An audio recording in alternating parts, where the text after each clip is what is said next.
عمرك اتكلمت مع حد وفجأة اكتشفت ان اللي انت بتكلمه ده مش موجود اصلا؟ دي قصة الفيديو النهاردة. اهلا بيكم، انا اشرف وده فيديو جديد على قناة معلومة.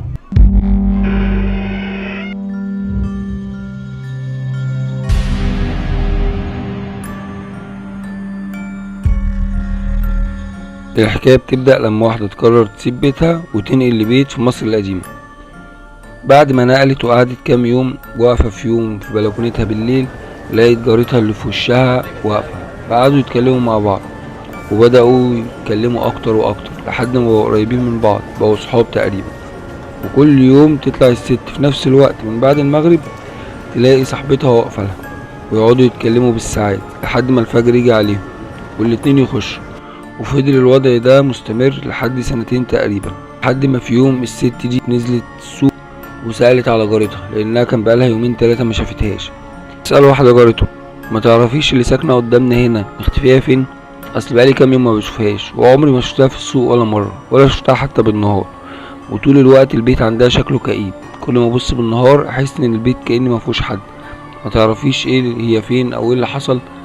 قالت لها: شقة مين؟ مفيش حد في الشقة اللي قدامك دي. قالت لها: ازاي؟ انا بقالي سنتين بتكلم معاها من بعد المغرب لحد الفجر.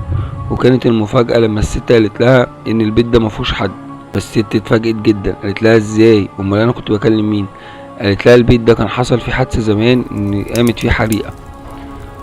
فالست طبعا ما صدقتش. هتصدق ازاي واحدة بتكلمها كل يوم؟ راحت طالعة، وبعد ما طلعت فضلت واقفة مستنية في البلكونة من بعد المغرب لحد ما الست دي ظهرت تاني. لا، انا ليه ما بشوفكيش طول النهار، ولا بتروحي السوق، ولا بشوفك بتجيبي اي طلبات؟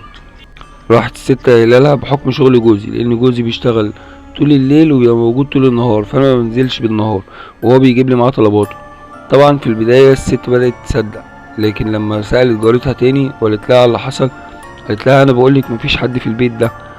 فرجعت تاني استنتها، ولما ظهرت قالت لها: ما في كل الناس بتقول ان مفيش حد، انت ازاي بتظهريلي او ازاي موجوده؟ طب انت لو موجوده قابليني بالنهار بكره. قالت لها: انت عايز تعرفي ايه اللي حصل؟ قالت لها: اه. قالت لها: طيب ماشي، لحظه واحده. والست سابتها وراحت داخله شقتها، وفجاه الست اتفاجئت ان الشقه بتولع، والست خارجه بتصوت. كتر ما الموقف كان صعب عليها كانت هترمي نفسها من البلكونه. لمت شوية أعصابها وبدأت تتحرك من البلكونة لحد ما نزلت تحت في الشارع، وما طلعتش البيت ده تاني لحد ما عزلت. ودي كانت قصة حقيقية حصلت في ستينيات القرن الماضي. لو انت مصدق اكتب لنا في الكومنتات، لو انت مش مصدق برضو اكتب لنا في الكومنتات. ومتنساش تعمل اشتراك للقناة وتعمل لايك للفيديو لو عجبك. كان معاكم اشرف، سلام عليكم.